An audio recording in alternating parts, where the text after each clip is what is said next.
मुझे जिसने पैदा किया है उसने हिंदुओं को किया है ना, उसने सिख को किया है ना, उसने ईसाइयों को पैदा किया है ना। अल्लाह ने तुम्हें वही दीन दिया जिसकी ताकीद नूह को की थी, और ए नबी यही तुम्हारी तरफ वही किया है, और इसी की ताकीद इब्राहिम और मूसा और ईसा को की थी। कुरान ने कहा था कि हमने तुम सबको एक माँ और एक बाप से पैदा किया। तो जितने लोग दुनिया में कहीं पर भी हैं वो एक माता पिता की संतान है, हमारा खून है। यहाँ रामचरितमानस के अंदर महाकवि तुलसीदास जी ने कहा मनु और शत्रुपा जो थे उनसे ये सारी अनुपम सृष्टि हुई। इस्लाम कहता है कि आदम और हव्वा से सब शुरू हुए। भविष्य पुराण के अंदर उनका नाम दिया हुआ है आदम। एतस्मात् आदम नामसो पत्नी हव्ववती स्मृता।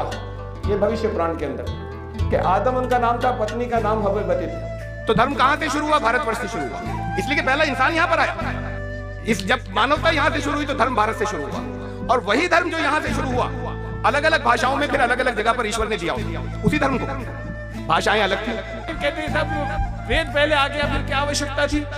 अरे आवश्यकता ये थी अलग अलग के उस वक्त वहां का उनका संदेश जो है, यातायात के साधन नहीं थे, दूसरी जगहों पे नहीं जा सकता था, मार्गदर्शन करने के लिए हर जगह पर भेजना था। जब यातायात के साधन हो गए सब जगह, और जब वो प्रचार प्रसार के साधन हो गए तो बंद कर दिया। उससे पहले हर देश के अंदर अलग अलग इष्टदूत आते रहे, वो वहां की भाषा में संदेश लाते रहे। आवश्यकता थी